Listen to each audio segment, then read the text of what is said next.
tayo mag-umpisa.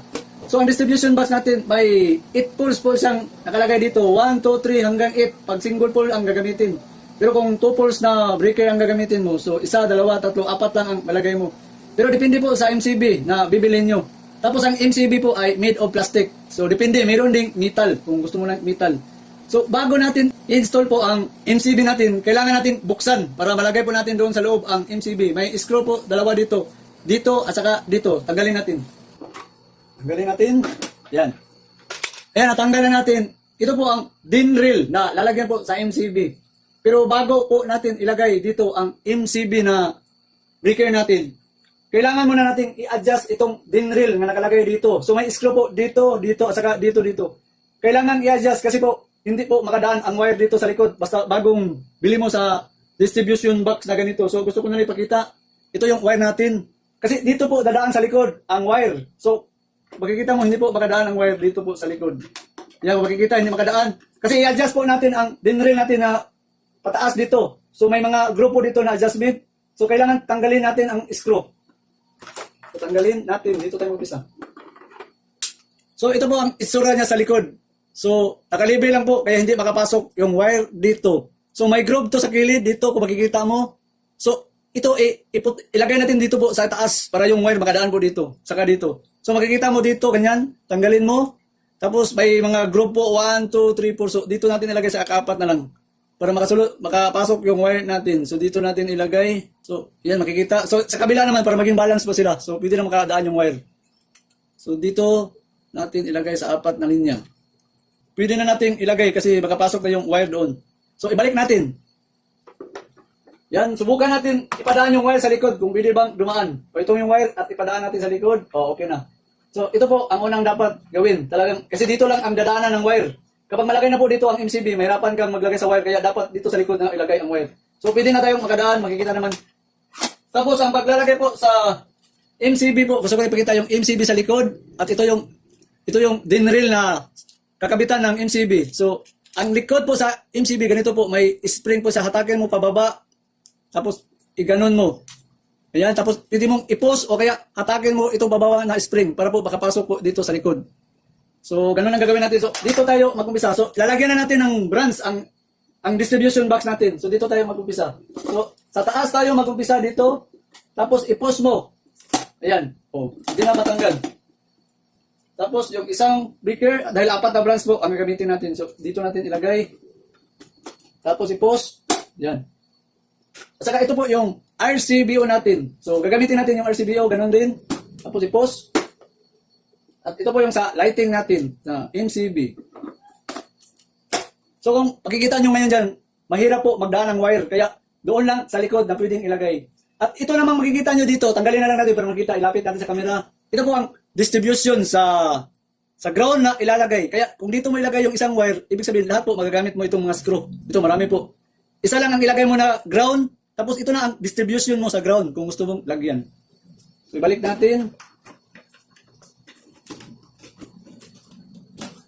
So gusto ko ipakita po dito yung tinatawag din na bus bar po dito sa line side natin. So ito po ang bus bar na 4 branch. Ang bus bar po pwede mong baguhin ang takbo dito sa itatapping mo doon sa line side natin. So ma-adjust po siya at pwede mong tanggalin. So kung gusto natin tanggalin, ito makikita naman. Ito po, ma-adjust kaya kunting ingat po dito baka maka-short. Kaya dito mo ilalagay muli at i-adjust mo lang. So yan, ma-adjust po pag gusto mong ilagay yan. Pero bago po natin ilagay dito sa taas ang bus bar natin, ipadaan muna natin yung wire dito. Kasi baka mahirapan tayo ito. Medyo masikip na kasi pag ilagay mo na. Saka na natin ilagay po ang branch natin. Ngayon po ang gagawin natin, ipapalagay po natin na hindi pa ito nakatapping sa poste, yung sa service entrance natin. So, ilagay na natin dito. So, tanggalin muna natin yung ground distribution para makadaan po ang wire. So, ayan. So, 3 wire ang gamit natin. Kasi mayroon tayong RCBO. So, kailangan sa RCBO, may ground po talagang magagamit ang RCBO. Dahil may ground port interruption po ang RCBO. Tapos, yung main natin, ipagpalagay natin, 4 na branch, 63 po ang main breaker natin. Tapos, yung isang breaker dito na para sa outlet, 20 ampere. At isang 20 ampere rin na ilalagay natin sa kitchen area kasi pang weight area po ang RCBO maganda doon. Tapos itong 16 ampere, ito po ang distribution natin sa ilaw. So ito po ang wire natin sa service entrance dito. So kung 63 ang ampere na main breaker mo, dapat number 6 AWG po ang gamitin mo. Tapos TSSA na para safety po ang wiring natin.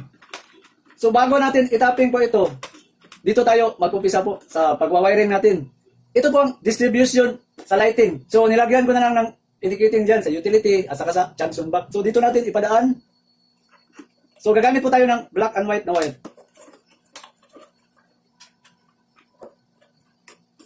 So ayan na po. So bago po natin ilagay po ang isang wiring dito sa lighting natin, mag-install muna po tayo, saka natin ilagay po dito sa lighting natin. So, huwag muna natin itapping, dito muna tayo sa distribution, sa tapping muna. Ipagpalagay na lang natin for demo purpose para makita natin ang paano mag-function po ang MCB distribution. Ito ngayon po ang distribution natin sa ilaw, dito sa 16 ampere na MCB. Ito, ipagpalagay na lang natin na ito po yung lighting natin sa living room at yung lighting sa garage. Kaya ang gagawin po natin ngayon, tugang na switch ang gagawin po natin dito. So, dito tayo mag-umpisa ngayon. So, ipapalagay natin, ito ang living room na gusto natin lagyan.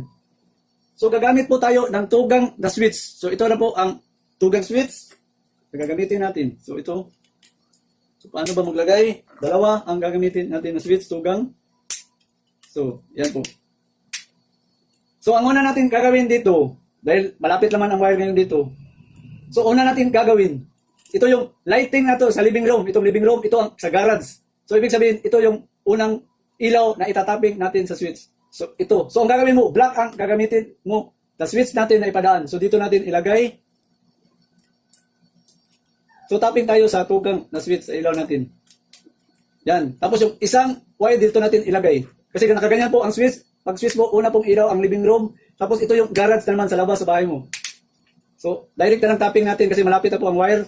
Yan. Yan. Tapos, lalagyan natin ng jumper dito para mabigyan po ang isang switch ng linya. So, puti ang wire na ilalagay natin para makikita. Ito po, i-jumper natin dito at saka dito.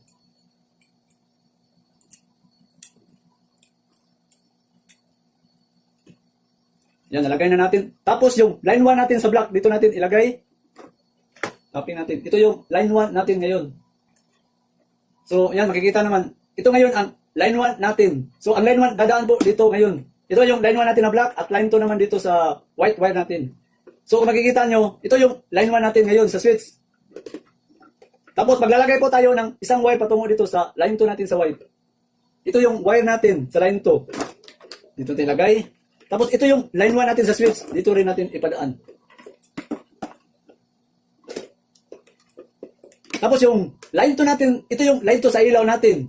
At ito yung line 2 rin sa pangalawang ilaw natin. So makikita mo, naka-white po lahat. Sa line 2 yung white, sa line 1 ang black natin. So makikita naman dito yung black at saka itong white. So itapping muna natin ang white natin sa line 2. So ngayon, tatapos na natin itapping. So, i-cover na natin yung switch. So i-cover natin ang switch. So okay na po ito. So itatapping na natin dito. So yung line 1 natin black at saka line 2 white. So madali na natin masundan. So ito itapping natin black at saka itong white. So dito tayo sa line 1 mag-umpisa. Tapos tayong black. Sa white na naman tayo. Ito white. So yan. Tapping na natin. So okay na po dito. So ito naman sa kabila. Ipagpalagay po natin na ito po ang dining room natin.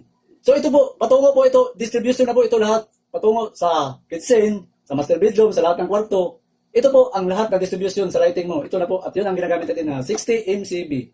So ipagpalagay na lang natin. So for demo purposes na lang natin dito sa MCB. Dalawa lang ang ginawa natin para makita na lang natin paano mag-function po ang MCB. So ipapalagay na lang natin ito, dining room natin. So dito tayo papasok itong wire. So ito 2 gang. Ngayon, 1 gang lang. Kasi isang ilaw sa dining room. Ito yung lalagyan sa switch natin. So ito yung single gang. So yan. Tapos ang yung wire na patungo dito, dahil dito lang tayo. So pwede ko na lang ilagay na lang natin dito kasi hanggang dito na lang muna tayo for demo purpose lang. So ipapasok natin dito. Yan. Tapos ang gagawin natin dito, yung itim natin, yun ang switch na idadaan natin. Tapos yung white, yung sa line 2. So balatan muna natin yung wire. So yung switch natin, so pwede na natin i-directa na lang dito paglalagay. So dito. Yan. Tapos yung black doon sa ilaw na linya na line 1, dito natin ipadaan sa switch. Kasi sa black tayo kumukuha ng switching na linya. So ayan, natapos na natin. Tapos yung white, siyempre ito yung line 2. At ito rin, line 2 sa ilaw. So dito yan nakatap. So ayan na po ang mangyayari. So dumaan sa single line natin yung single switch lang sa dining room. So, pwede na natin i-cover. So, ganyan, ilagay natin dyan. Tapos, dito natin ilagay yung switch sa kabila. Ayan. So, ibig sabihin nito, yung lighting natin, okay na po ang lighting natin. So, dito tayo sa, mag-tester po tayo kung wala bang short circuit na mangyari. So, ito po yung line 1 at line 2. Makita natin yan para makita yung tester natin. So, tester tayo. So, tester setting na natin sa times 100. Ayan. Tapos, dito sa line 1 at line 2, yan. So, dapat walang short circuit na mangyayari. So, ganyan po wala. Tapos, iswitch in natin yung mga switch para sure. So, makikita naman, wala po talagang short circuit na nangyari. So, ibig sabihin dito, okay na po ang linya natin sa lighting. So, pwede mo nang i-install yung lighting natin. So, ang pag-install po sa lighting ng ganito, huwag mo niyong putulin po. Dapat may allowance po kayo sa ganito na sitwasyon. So, ang gagawin mo, bigyan mo ng allowance at saka i-looping mo lang sa ilalim ang wire. Ganito mo ang pag-looping mo sa wire, ganito yan. Tapos, lalagyan natin ng cable tie para malinis po sa tingnan. So, may cable tie ako dito. Ito po ang cable tie. So, dapat lagyan ng cable tie para malinis po sa tingnan. Tapos, doon natin ilagay ilalim. Tapos, ngayon po, dito na naman po tayo sa ikalawang branch natin, sa RCBO. Dito po ang RCBO natin. So, ipapalagay na lang natin kasi maganda ang RCBO sa wet area. Sa kitchen area natin ilalagay, sa kitchen room, ang RCBO natin. So, magwa-wiring na naman po tayo dito ngayon sa RCBO, sa kitchen area. So, 20 ampere po ang RCBO. Dapat number 12 po na 3.5 mm squared ang gagamitin natin. Tatlong wire po ang gagamitin natin sa RCBO kasi may ground protection po kasi ang RCBO. Maganda ang RCBO sa ground port o yung earth leakage current, mayroong protection ang RCBO. Kaya nga doon natin siya ilagay sa wet area. Kung gusto mong maglagay ng outlet doon sa bathroom, at saka doon na rin sa mga kitchen yung gumagamit ka ng rice cooker. Maganda ang RCBO doon ilagay. So, ito po, mag-wiring tayo.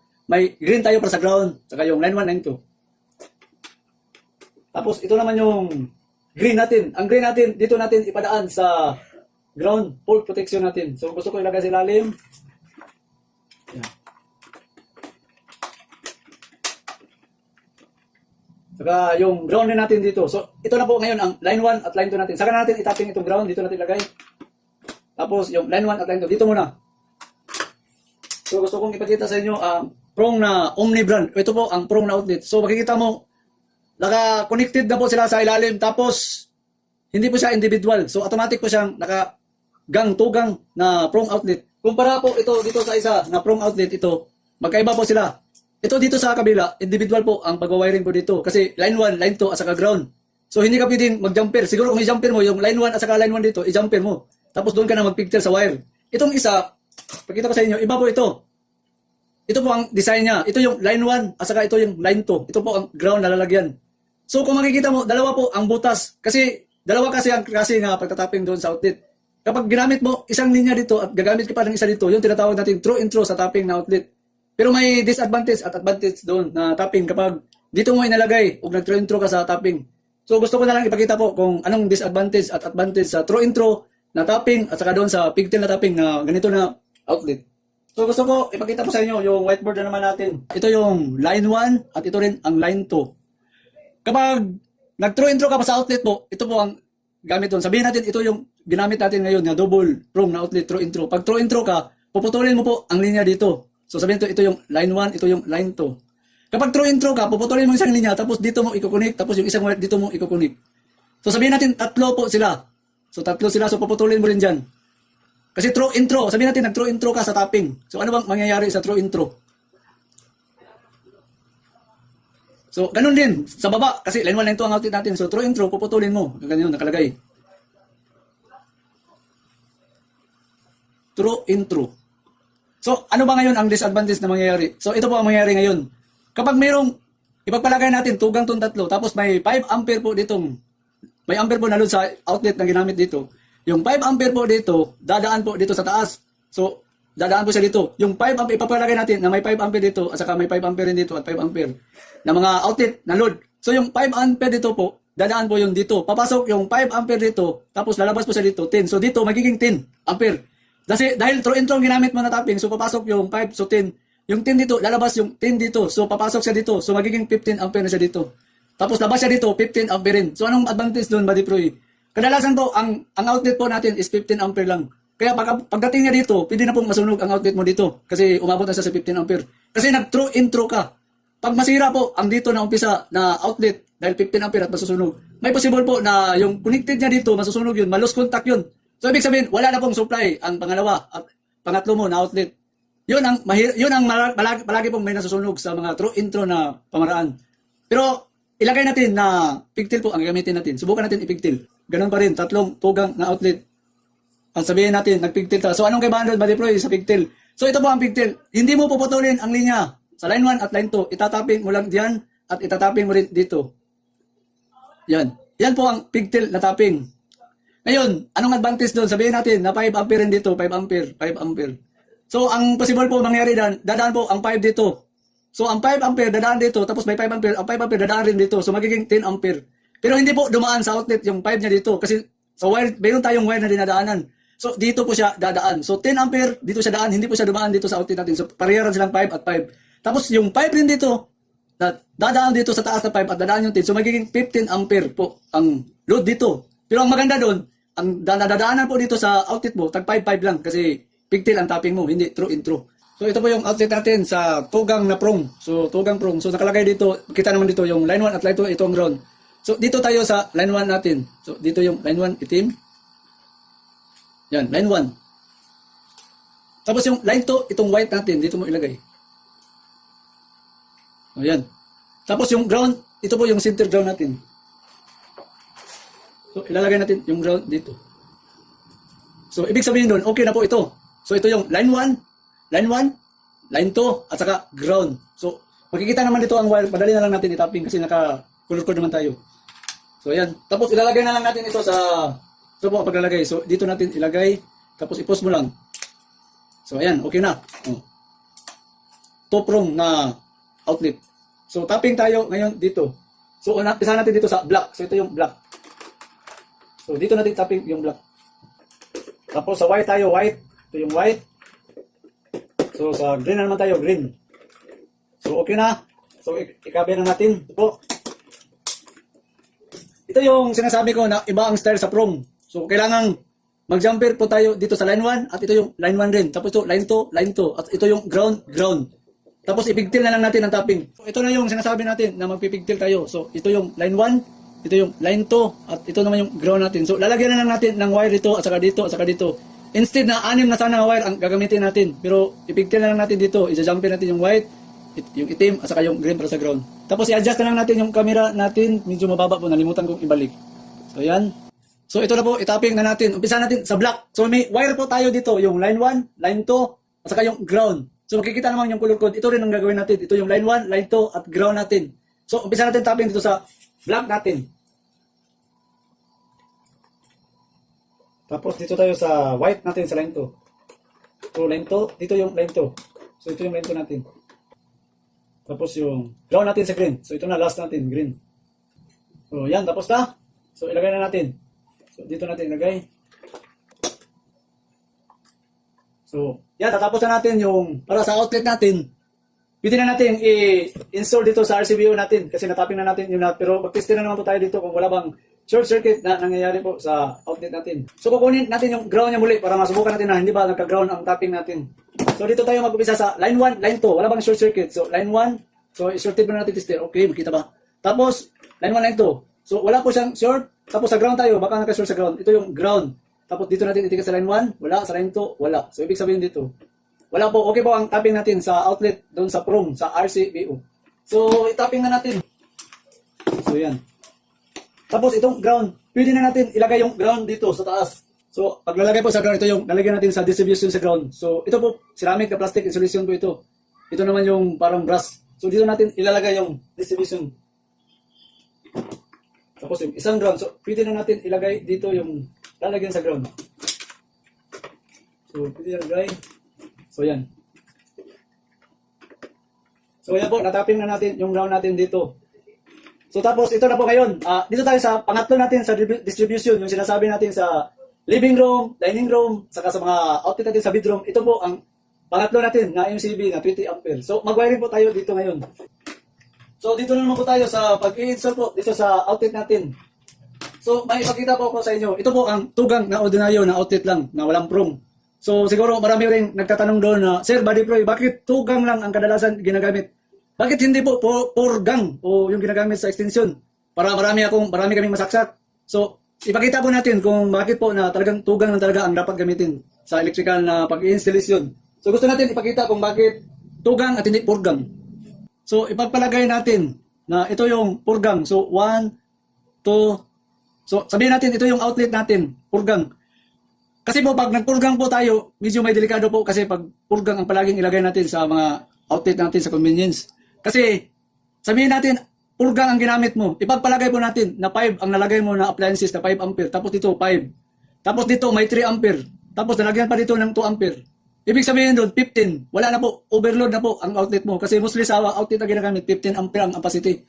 Kaya po, hindi po maganda pag purgang ang gagamitin. Kumpara sa tugang na gagamitin mo, katulad ng ganito, sabihin natin may 5, tapos may 3. At least, nakokontrol yun sa outlet kasi 8 ampere lang, tapos 15 ampere ang outlet ginagamit. So, okay lang. Ito po kasi ang advantage doon. Ito po kasi ang mangyayari doon. Ganito po ang bahay mo, dito sa living area natin sa bahay. May outlet po nilagay dito, at saka may outlet rin na nilagay dito. So, ano ba, mayroon ding outlet dito.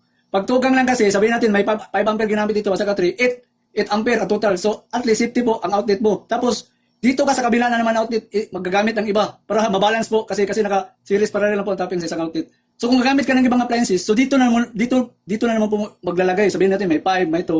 So, at least po, nahati po, nababalance po kasi kapag tugang ang ginagamit. Kumpara doon sa purgang na ginagamit, lalo na sa bahay, saksak lang tayo ng saksak, di natin alam, nag-exist pala tayo. So, may papakita po ako sa inyo. Ito po ang trigang na normally lang na outlet. So, ito po, may gusto kong i-clear po din sa inyo na ang trigang po, ito pwede kang gumamit ng trigang pero isa lang dapat ang ilagay mo.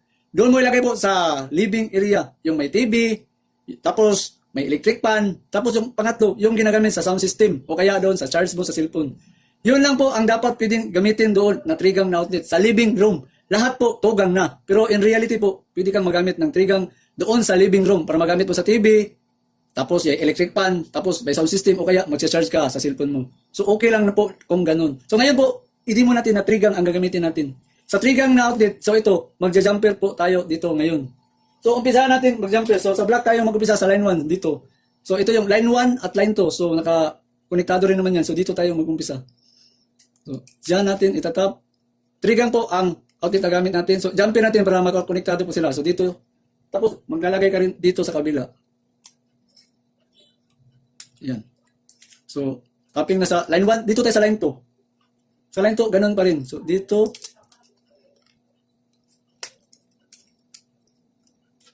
Tapos, dito sa kabila.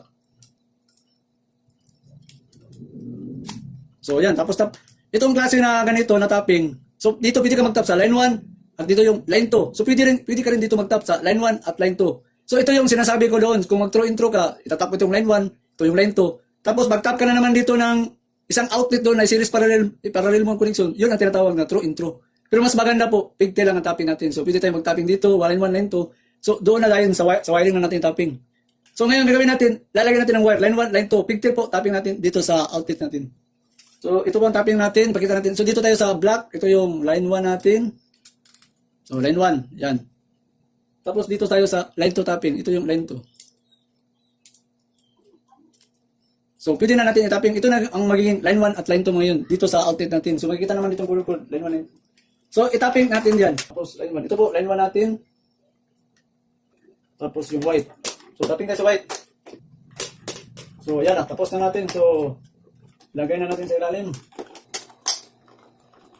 So, ito po yung pangalawa natin. Natugang lang ang gamit. So, makikita naman dito yung line 1 at line 2. So, sinampir ko na po yung line 1 at saka line 2. Tapos, dito natin itatap yung wire, line 1 at saka line 2. O pwede rin dito po sa line 1 o line 2. So, makikita naman ng wire dito. So, itatapping na natin.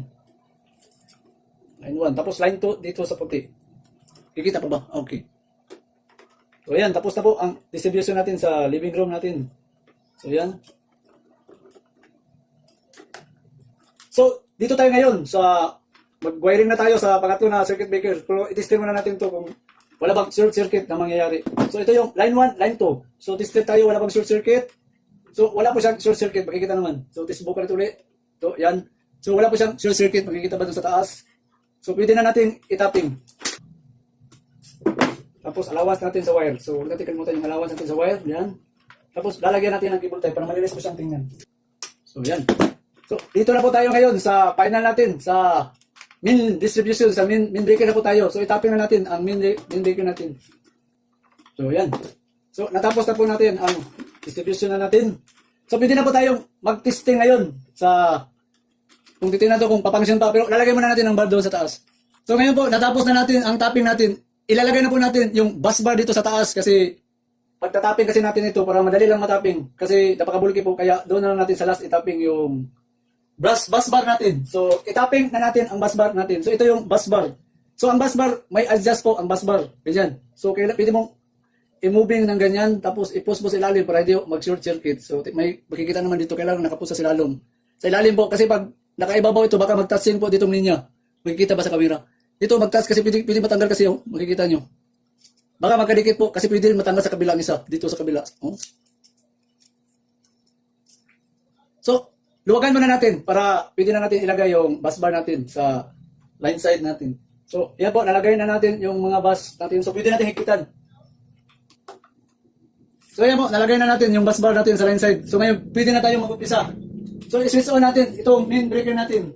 Switch on natin. Tapos, i-switch on natin ang main branch sa lighting natin. So, umpisahan po natin dito mag-switch on sa living room na area natin na switch. So, ayan, umilaw po siya. Tapos, ilagay ko dyan. Baka sabihin ng iba, umilaw ng pangalawa. So, hindi yan. O yan, parang ilaw. Kaya, pag ilagay ko yung kamay ko dyan, hindi yan umilaw. Tapos, switch on natin yung sa garage natin. Yung lalagyan sa mga sakinan natin. Subukan natin. Yan. So, umilaw yan. Magkaiba. Tapos, ito naman po, yung sinasabi natin na dining room natin. Dining room. So, umilaw po ang dining room natin. So, i-switch off muna natin kasi silaw sa mata. So, dito tayo ngayon sa pangalawang breaker sa outlet na naman tayo sa kitchen area natin. So, gusto ko gumamit tayo ng tester dito para makita. O, yung plug-in type na lang natin ang gagamitin natin. So, switch on natin. Ito yung distribution sa kitchen area na outlet natin, ang RCBO. Tapos, gagamit na lang tayo ng indicating board na plug-in para makita natin na energize ba yung supply. So, meron siya sa pangalawa. Meron din. So, meron din. So, okay po. Ang pangalawa natin. So, may ipapakita po ko sa RCBO. RCBO po, meron po siyang test probe para sa pag-shut off po. Ito, importante ito. May test probe po siya. Every month, kailangan i-test probe po ito para malaman mo na mag-shut off. So, gusto kong ilagay muna muli itong plug-in na light. Tapos, i-on ko muli ang circuit breaker sa RCBO. Yan, umilaw yan. Tapos, may testing probe po siya sa shut off. Kailangan subukan mo every month. So, ito, i-post button mo lang. So, ibig sabihin, functional po ang mga protection dito sa RCBO. So, meron pa akong ipakita sa RCBO. So, ilagay ko muna dito. Ang RCBO po, meron po siyang line ground protection, yung ground port. So, gusto kong ipakita na magpa-function ba ang ground port protection natin. So, ang gagawin natin, yung ground dito, ilalagay natin sa line 1 o line 2 kung magpo-protect ba ang ground port natin. I-jumper na lang natin. So, i-switch on ko muli. Ito, switch on natin. Tapos, i-ground port natin sa ground at saka sa live. Makikita pa ba? So, dito medyo makikita dito. Isa dito. Tingnan natin kung mag-ground port ba. So, okay po ang RCBO. Yun ang maganda. Meron siyang ground port protection sa earth leakage current. So, okay na. So, dito tayo sa pangatlo natin. So, switch on naman lang natin ito. Ito yung pangatlo sa living room, na dining room, at sa lahat ng bedroom natin sa distribution. So, iwan natin itong pangatlo natin. Ito yung sa outlet, sa living room, dining room. So, subukan na lang natin dito sa plug-in bar natin. So, okay. So, okay po, lahat ang lighting natin. So, ibig sabihin doon, nagpapangsyon po ang mga branches natin. So, i-switch on natin. Muli, ilagay natin yung bulb dito. So, dito ko na ilagay. Dito, at saka dito sa kabila rin. So, ayan. Makikita ba, nag-ilaw sila? Ilaw na rin natin itong sa lighting natin. So, isa-isahin po natin. Ito yung sa lighting natin, na shut off ba natin. So, ayan. Ito naman ang outlet natin sa kitchen area. Ito po. Tapos, ito naman ang living room, dining room. Doon sa outlet, sa mga room natin. So, ibig sabihin, okay po, nag-function po sila. So, ibalik natin muli. Tapos, i-switch down natin itong main natin. Mukhang madilim na. Ito yung main. Subukan ko yung main kung lahat ba isa-shut off. So, okay po, ibig sabihin, itong main natin talaga. So, may gagawin po tayo ngayon. Gusto ko munang ikabel na sana ito. Pero may nag-request po doon. Sinabi niya, sir, bali po, isingit mo, sir. Paano ba gumawa ng ampere load dyan sa branch o kaya sa main? Para makita po natin kung ilang bang mga load. So, kailangan gumamit tayo ng malaking load. Tapos, bulb na lang dito. So, ito po, may 250 watts akong bulb. Para makita natin yung loading. Makikita pa ba? Yan. Tapos, lagyan na lang natin ng karton. Karton 250 watts po. Nakalagay dito na bulb. Para makita natin yung load dito papasok. Yan. Para hindi po malakas sa mata ang ilaw sa firefly na Mercury. So, ang gagawin natin ngayon, gamit tayo ng kilometer. So, may kilometer po ako dito. So, iset po natin sa 200 ampere. So, yan, 200 ampere. So, yan, 200 ampere. So, ang gagawin natin, i-on natin itong dito sa kabila. Shut off na natin. So, pwede kang kumuha ng load, pero kaya lang 3 watts lang ito, medyo maliit. Hindi ko alam kung mababasa pa sa ating kilometer. So, i-switch on natin to. So, isang linya lang po ang kukunin mo dito sa pagkuha mo sa kilometer natin. So, dito mo maumpisa malaman kung ilang load po ang papasok sa isang linya sa dito sa so, dito isang linya lang. Ito ang hirap. So, hindi mabasa kasi maliit lang ang load. So, ang gagawin na lang natin, dito ko na lang sa min. So, ibig sabihin, i-on natin to lahat, makikita natin kung ilang load ang pumasok dito sa min. So, dito tayo mag-clamp. I-on natin lahat po ang mga switch rods natin. So, ikakram natin. So, ilan bang makukuha natin? Isang linya lang. So, i-post ko dito. So, nakakuha po tayo ng, makikita ba? 1.7 ampere. Ibig sabihin po, yung total load lahat sa branch natin dito sa mainline, nakakuha po siya ng 1.7. So, kung sa kabila rin kukunin mo, so, 1.7. So, ganito po ngayon ang nangyayari. So, dito ka kukuha ng mainline po. Dito po. So, shut off na natin kasi may. So, dito ka kukuha ng kilometer sa load mo sa line 1 at line 2 kasi dito natin dinaan yung load natin kasi dito sa taas nakabasbar so hindi ka pwedeng makakuha. So dito ka kukuha sa line 1 at line 2 kung ano ba ang load sa total load dito sa tatlo na breaker na papasok ngayon dito. So gusto kong gawin, ilagay natin yung cover para malinis po tingnan. So i-shut off na natin to. So okay na po, may cover na po ang pa natin distribution box. So umpisahan natin muli kung papangsyon ng maayos. So ito yung main, ito yung lighting natin, ito yung outlet. At ipangatlo natin na outlet. So, okay po sila lahat. Tapos ito yung shutdown natin ng main breaker. So, okay na po ito.